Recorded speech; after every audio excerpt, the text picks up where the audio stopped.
Halo guys, saya yakin pasti banyak di antara kita yang belum tahu tentang Huawei Mate 9. Nah, saya mau sedikit cerita. Pada awalnya saya beli smartphone ini dengan tujuan untuk review, setelah itu mau jual lagi. Tapi pada kenyataannya, setelah pakai 2 minggu, saya berubah pikiran, saya malah menjadikannya sebagai daily driver. Tapi tenang, ini bukan iklan, karena kita nggak dibayar dan kita juga beli sendiri. Nah, buat teman-teman yang mau tahu kenapa saya menggunakannya sebagai daily driver, ini dia alasan dan ulasannya.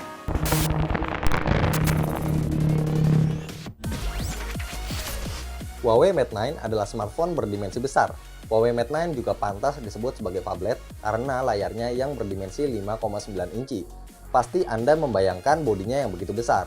Tapi sebenarnya ukuran bodinya mirip-mirip smartphone 5,5 inci seperti Asus Zenfone 3 Deluxe atau Infinix Hot 4 Pro. Inilah yang kami suka karena Huawei berhasil menekan ukuran bezelnya, tapi atas dan bawah layarnya juga tidak tebal. Sebagai smartphone flagship, Mate 9 punya desain yang premium. Bodinya kokoh dan cantik dengan bahan metal dan kaca depan 2,5D berlapis Gorilla Glass 3. Sekedar saran, kalau Anda berencana membeli Mate 9, pilihlah warna hitam atau grey dengan bagian depan berwarna hitam. Karena varian dengan warna gold juga memiliki bagian depan berwarna gold, di mana border hitam di dalam layarnya jadi terlihat jelas dan tentunya mengganggu mata yang memandangnya. Punya layar super besar membuat Huawei menempatkan tombol navigasi di dalam layar, sementara bagian dagu hanya memuat tulisan Huawei. Di sisi atas layarnya terdapat LED notifikasi dan di sisi atas smartphone terdapat infrared blaster untuk fungsi remote universal. Di dalam box penjualannya, Huawei turut menyertakan anti gores dan casing tipis yang terbuat dari plastik. Kedua aksesori ini tentunya sangat bermanfaat, terutama untuk casing. Kami pun selalu menggunakannya, selain untuk melindungi bodinya, juga untuk menghalangi ceplakan sidik jari. Ya, bodi belakang Mate 9 tergolong fingerprint magnet. Menyandang gelar flagship, Huawei membekali Mate 9 dengan OS Nougat 7.0 dalam balutan MIUI 5.0. UI ini mengonsumsi RAM 2GB saat idle dan terbilang wajar, mengingat banyaknya fitur yang disertakan. Tampilan UI-nya menarik dengan banyaknya pilihan tim. Ukuran font atau gambar di layar juga dapat diset dengan sangat kecil sehingga terlihat sangat rapi.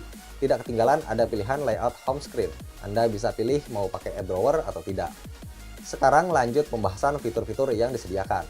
Yang pertama adalah fitur App Twin yang fungsinya untuk menduplikat aplikasi. Fitur kedua adalah Floating Dock.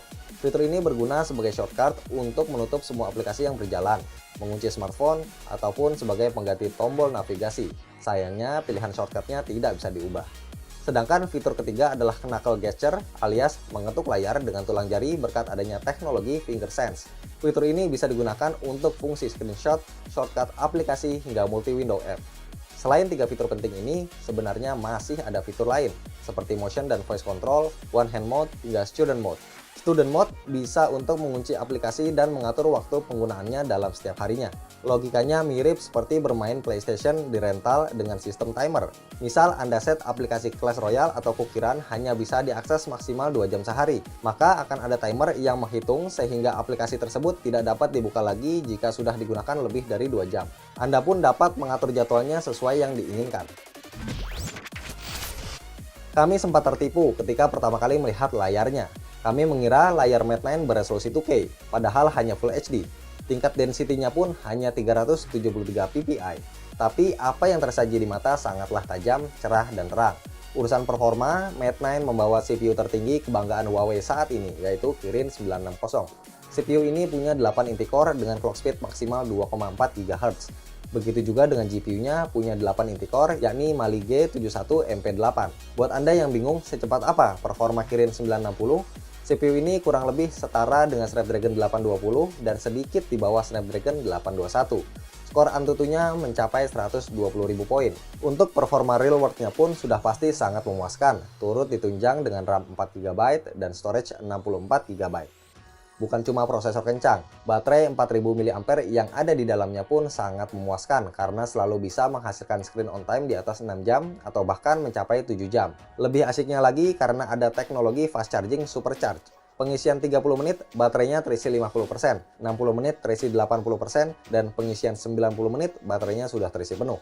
Bahkan, smartphone ini juga punya teknologi reverse charging. Jadi, kita bisa memanfaatkan baterainya untuk mengisi baterai perangkat lain menggunakan bantuan adapter. Selain hardware, sebenarnya sektor kamera adalah senjata utama Mate 9. Di sisi belakang ada dua kamera dengan lensa Sumarit Leica generasi kedua. Kamera yang atas beresolusi 20 megapiksel dengan sensor monokrom. Kamera yang bawah beresolusi 12 megapiksel dengan sensor RGB. Jika dikombinasikan, kedua kamera ini bisa hasilkan foto bokeh dengan wide aperture mulai dari f0,95 sampai f16. Kamera tersebut didukung dual LED flash, OIS, serta hybrid autofocus yang terdiri dari PDAF dan laser autofocus. Sementara aperture yang dimilikinya yakni f2.2. Kameranya pun ditunjang software yang optimal. Huawei menyediakan banyak mode seperti monokrom, wide aperture, beauty, HDR, night shot, light painting, time-lapse, slow-mo, panorama, hingga manual. Pada mode manual, ada opsi pengaturan shutter speed seper-4000 detik hingga 30 detik, pengaturan ISO 50 hingga 3200, serta pengaturan manual fokus, single shot autofocus, dan continuous autofocus.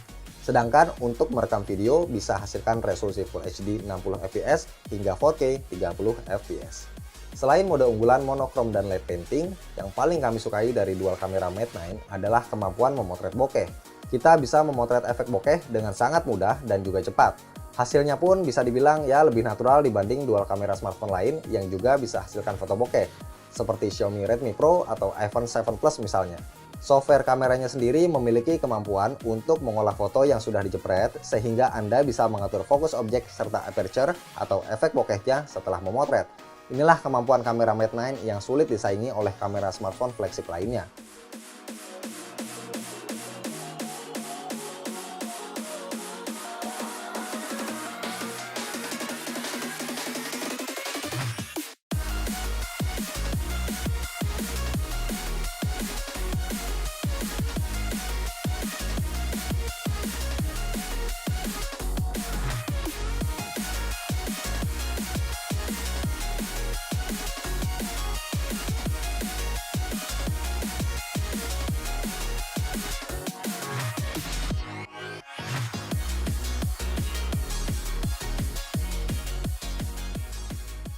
Beralih ke sisi depan, ada kamera selfie 8 megapiksel f1.9.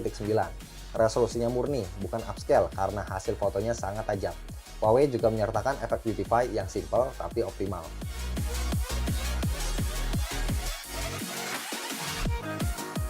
Huawei Mate 9 tidak tersedia resmi di Indonesia. Dengan garansi non resmi, Mate 9 rata-rata dijual 8,3 sampai 8,5 juta.